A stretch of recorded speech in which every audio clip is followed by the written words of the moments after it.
ప్రభు యొక్క ఘనమైన నామాన్ని బట్టి ప్రతి ఒక్కరికి వందనాలు చెల్లిస్తున్నాను. దేవుని యొక్క లేఖనాలు నువ్వు ధ్యానిస్తూ ఉన్నప్పుడు నీ జీవితంలో చిగురు పెట్టడం అనేది మొదలవుతుంది. దేవుడి లేఖనంలో గొప్ప శక్తి ఉంది. ఆయన నోటి మాట, ఆయన మాట్లాడుతుండగానే గొప్ప కార్యాలు జరగడాన్ని మనం చూస్తూ ఉన్నాం. పరిశుద్ధ గ్రంథంలో లేఖనాలన్నింటినీ ధ్యానిస్తూ ఉన్నప్పుడు అందులో ఉండేటువంటి బలాన్ని ప్రతి ఒక్కరు అనుభవిస్తూ ఉన్నారు. ఇతరుల ద్వారా దేవుడి లేఖనాలు ప్రకటించబడి అనేక మంది రక్షించబడుతూ ఉన్నారు. వ్యక్తిగతంగా వారి జీవితంలో వారు పొందుకున్నటువంటి సాక్ష్యాలను బట్టి కొన్నిసార్లు మరుగు చేయబడినట్లుగా వారు ఉన్నప్పటికీ సమయం వచ్చినప్పుడు వారు వెలిగింపబడుతూ ఉన్నారు.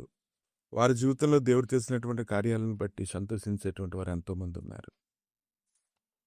ఇంకా నువ్వు పరిశుద్ధ గ్రంథాన్ని తెరిచినప్పుడు దాంట్లో ఉండేటువంటి లేఖనాన్ని నువ్వు లోతుగా ధ్యానిస్తూ ఉన్నప్పుడు దేవుడు చాలా గొప్ప కార్యాలు చేయడమే కాదు, కానీ నీ జీవితంలో ఆయన ఉద్దేశాలు ఏమై ఉన్నాయో వాటిని నువ్వు స్పష్టంగా తెలుసుకోగలగడం అనేది నీ జీవితంలో జరుగుతుంది.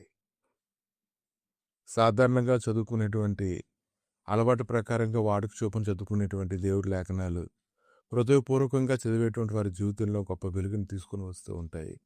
అందులో ఉండేటువంటి గొప్ప ఆశీర్వాదకరమైనటువంటి మాటలు, హెచ్చరికలు, గద్దింపులు వాటిని తమ హృదయంలో తీసుకున్నప్పుడు వారి హృదయంలో మలినమంతా కడగబడి వారి కళ్ళు తెరవబడి శ్రేష్టమైనటువంటి జీవితానికి పునాది వేసుకుంటూ ఉంటారు.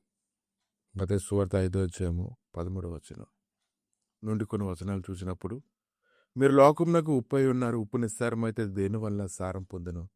అది బయట పారవేయబడి మనుషుల చేత త్రొక్కబడుటకే గాని మరి దేనికి పనికిరాదు. మీరు లోకమునకు వెలుగై ఉన్నారు. కొండ మీద నుండి పట్టణం మరుగై ఉండనేరదు. మనుషులు దీపం వెలిగించి కొంచెం కింద పెట్టరు, కానీ అది ఇంటి నుండి వారు అందరికీ వెలిగించుటకే దీపస్తంభం మీదనే పెట్టుదురు. మనుషులు మీ సత్క్రియలను చూసి పరలోకమందున్న మీ తండ్రిని మహింపరచున్నట్లు వారి ఎదుట మీ వెలుగు ప్రకాశింపనేది. కనుక లోకమునకు వెలుగుగా, కొండ మీద ఉండేటువంటి పట్టణంగా, దీపస్తంభంగా వీటన్నిటి గురించి మాట్లాడుతూ ఉన్నప్పుడు మత్తయి సువార్త 5వ అధ్యాయంలోనే 13వ వచనం నుంచి 16వ వచనం వరకు మాట్లాడుతున్నప్పుడు ముందు పేజీల్లోనే ఈ యొక్క లేఖనాల గురించినటువంటి వివరణ మన హృదయంలోకి వస్తూ ఉన్నప్పుడు దేవుని యొక్క ఉద్దేశం ఎంత స్పష్టంగా ఉందో నీ ఎడల అది ఖచ్చితంగా నీకు తెలుస్తూనే ఉంది. ఏదో ఒక రకంగా దేవుడిని లేవనెత్తాలని కోరుకుంటూ ఉన్నాడు. ఆయన లేఖనాల ద్వారా నువ్వు నింపబడడం ద్వారా, ఆయన ఉద్దేశాలు గ్రహించుకోవడం ద్వారా నువ్వు స్థిరమైన పట్టణంగా మారిపోతావని, అనేకులకు నువ్వు కనబడతావని, ప్రతి ఒక్కరు తమ కనులు ఎత్తినప్పుడు వారి కనులకు ఎత్తుగా నువ్వు కనిపిస్తావని ప్రభువు మాట్లాడుతున్నారు. ప్రతి ఒక్కరి ఏట్ల ఆయన ఉద్దేశాలు ఎంతో మంచివి. కీడు కొరకైతే మనుషులు అతను ఏర్పాటు చేయలేదు, కానీ ఆయన మహిమ కొరకే ఏర్పాటు చేసుకున్నాడని ఈ ఉదయకాలాన్ని ప్రతి ఒక్కరు కూడా జ్ఞాపకం చేసుకోగలగాలి. కనుక నీకు మేలు చేసేటువంటి ఆయన గురించి కానీ నువ్వు జ్ఞాపకం చేసుకున్నట్లయితే నువ్వు సిద్ధపడు. లేఖనాలను ఇంకా లోతుగా నువ్వు ధ్యానించు.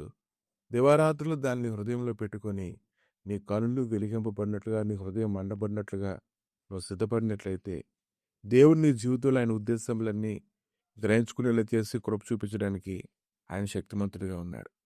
ప్రభా, ఈ ఉదయ కాలాన్ని తండ్రి నీ లేఖనాలు చెప్పినటువంటి వారందరూ, క్రమంగా చదువుతున్నటువంటి వారందరి జీవితంలో నీ కార్యంను జరిగించి నీ ఉద్దేశాలు బాగుగా గ్రహించి వారి మార్గాన్ని సరళం చేసుకునేలాగా సహాయం దయచేసి మహిమ పొందమని, గొప్ప ప్రభావాన్ని పట్టుకున్నట్లుగా కృప చూపమని యేసుక్రీస్తు నామములు అడిగి వేడుకుంటున్నాము తండ్రి. ఆమేన్.